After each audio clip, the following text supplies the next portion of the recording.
All right, folks, let's go into chapter 3 for your human sexuality book. And this one's all about communication and sexuality. And the first theory we'll be looking at is the social penetration theory, aka the onion theory of communication. And that one says that we start with the least personal information first, and we go into more, how do you say, high stakes information later, more personal information that we may not tell just to any person on the street. And you could look at the 1, 2, 3, 4, 5, 6 next to the onion. So 1 is the outer layer, least personal, biographical data, age, gender, name. Then we move on to like clothes, then we move on to like goals. Then later, our fears, our fantasies, and even how we feel about ourselves. Sometimes you may not get to the very innermost layer of the onion, though. Moving on to self-disclosure. That's purposeful disclosure of personal information to another person. Self-disclosure can be, let's say, like something like what your favorite baseball team is, all the way to what your concept of self is. All right, but that helps people when you start to give personal information out to another person. It makes them feel like maybe they can give you more personal information about themselves. So it allows people to communicate and even to get closer in a relationship. Um, let's see, what are we going to move on to next? Families and communication. And what you should know about this is that we learn our communication habits from our family members, whether it be our mothers, fathers, brothers, sisters.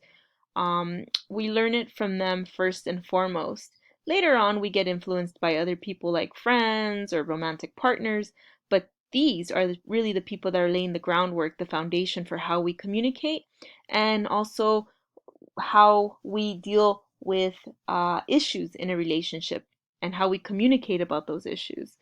All right, so if your father walks away from your mother every time she gets mad at him and she wants to talk about a problem, then it's very likely that you would model that behavior later in your own relationship. Okay, types of nonverbal communication.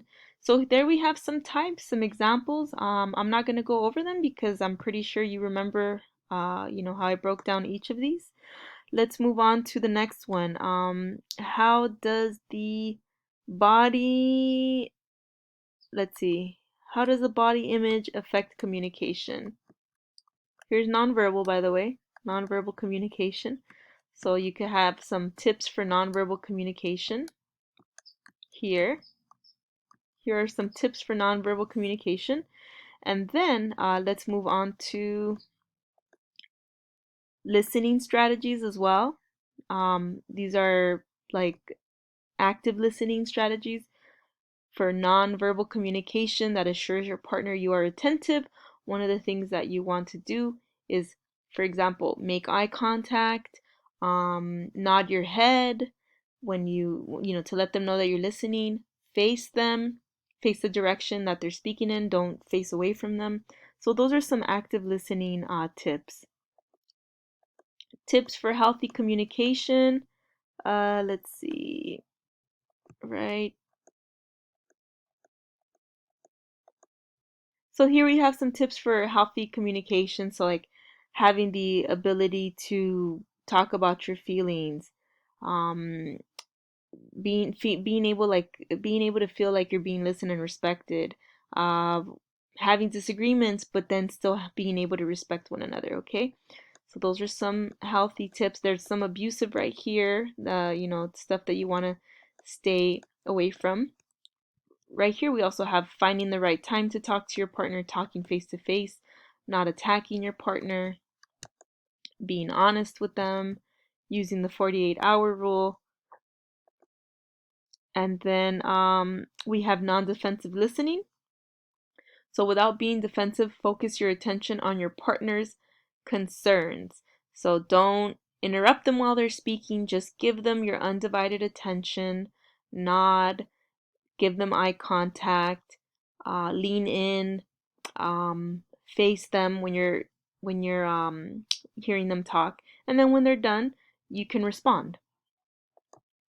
How to de-escalate. So escalation, negative or hurtful responses are common when a situation has escalated. Oops, sorry. I did not mean to do that. So for de-escalation, some strategies to de-escalate would be to try to lower your voice.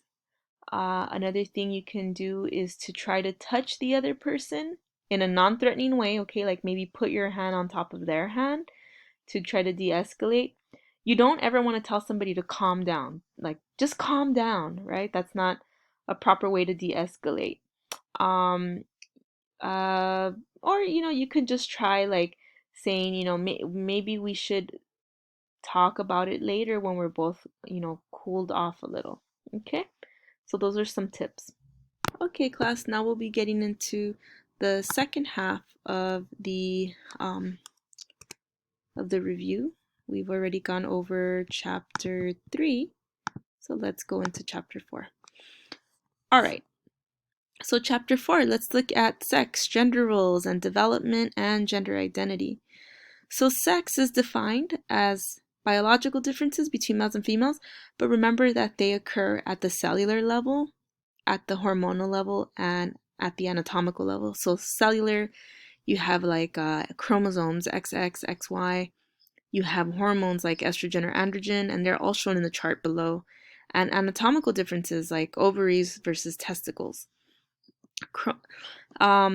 Chromosomes, we started talking about how like if you do 2X chromosomes, that's a female, XY equals a male.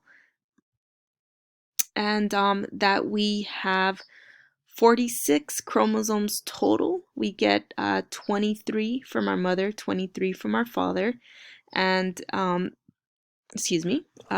typically we have 23 pairs, and the only one that is not completely identical would be like for the males. They have the sex chromosomes look a little bit different from one another, the Y being shorter on the male. Okay. We have a wonderful video on fertilization if you want to look that one up. Sorry about that. That was an auto update. Let's look at the development of the internal sex organs. So for the development of the internal sex organs, you have the gonads that are formed at well, actually the primitive gonads, let me put this, in the first 4 to 6 weeks, the tissue that will become the embryo's gonads will develop, okay? So then you have the gonads are 5 to 6 weeks, and then after that you have male development at the 7th to 8th week. About the 8th week you start seeing testes form. While nothing is going on for females, there is no formation at that point. It's not until the 10th or 11th week that we start to see female development happening. So when the female, like when the little female fetus does not have any messages from the Y chromosome because they don't have a Y chromosome, right? It's absent. Then that's when the ovaries start to develop. Okay, let's look at, and you can see here, this is what the internal sex organs look like at birth. And the external sex organs, you could see at the very top, it's undifferentiated. And then after you start to see for the male that the glands starts to develop weeks later. So meaning like that little mound of skin, that gland, it starts to get a little bit longer. For a female, it stays pretty much the same. And you start to see like a closing up of like those urethral folds for the men. You see that they're closing up kind of like to make the testicular sac or the scrotum, and not for the female. The urethral folds stay open, and later they become the labia minora and the majora. Okay, let's look at hormones. So women produce, typically ovaries produce estrogen that are responsible for female sexual characteristics, and progesterone that are also responsible for the menstrual cycle and for pregnancy. And men the testes produce androgens, which are responsible for the development of male typical characteristics like a deep voice, greater muscle mass, hair like across their chest or on their legs, like darker hair, coarser skin texture, all of that. Okay, let's move on to the disorders of sex development. Klinefelter syndrome is one of the first ones I want to talk about. And with this, you can see some of the stuff, some of the profile of a Klinefelter's syndrome male on the left. And then on the right, I'm just going to focus on the picture. So on the right, you see a healthy male. And then on the, on the right of the healthy male, you'll see a Klinefelter's syndrome male. And you'll see that they have more of a female looking body. They have more breast tissue than does a healthy male. And they usually have longer limbs as well. And most of the time they're infertile, but they're often undiagnosed. Okay, they don't know until maybe they start trying to have kids and then they realize that they're infertile. We also have Turner syndrome, and you can see some of the profile of that on the left-hand side of the slide. And over here on the right, you'll see that some of the Turner syndrome females, they have webbed necks. Sometimes they have high-pitched voices. They usually have short stature. That's why they have to do sometimes hormonal treatments so that they can get a little bit taller, before they hit puberty. Here's another picture. Let's move on to AIS, androgen insensitivity syndrome.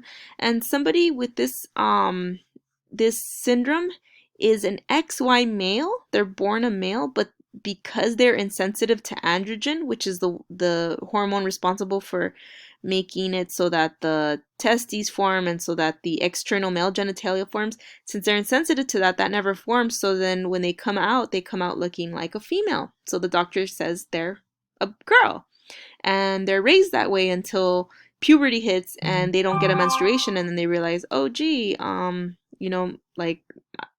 daughter is not menstruating. So they take them to the doctor and they realize that they are not actually female, they're in fact male.